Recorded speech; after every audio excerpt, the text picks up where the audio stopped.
என்னடா இது ரத்த கலரில் இருக்குன்னு பயந்துடாதீங்க. திடீர்னு ஒரு நாள் என் பொண்ணு என்கிட்ட வந்து, அம்மா நீங்கள் எனக்கு ஸ்வீட்டே செஞ்சு தர மாட்டேறீங்க, எதுவுமே ஸ்வீட் செய்ய மாட்டேறீங்க அப்படின்னு கேட்டா. எனக்கே ஒரு மாதிரி ஆகிடுச்சு, கஷ்டமாக போச்சு. என்னடா இப்படி கேட்டாலே நம்ம பொண்ணு, பார்த்து பார்த்து எல்லாமே செஞ்சு தரமே.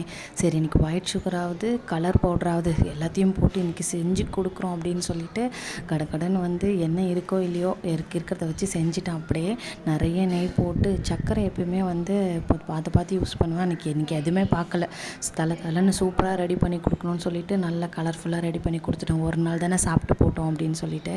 கேசரிக்கு போய் இவ்வளோ பில்டப்பா அப்படின்னு சொல்கிறவங்க மைண்ட் வாய்ஸ் எனக்கு கேட்குது. பட் எனக்கு வந்து ஸ்வீட் அவ்வளோ செய்ய வராதுங்க. அதனால எனக்கு கேசரியே வந்து பெரிய விஷயந்தான். அதையும் ப்ராப்பராக செய்யணுன்னா எனக்கு ரொம்ப கஷ்டம்தான் அது.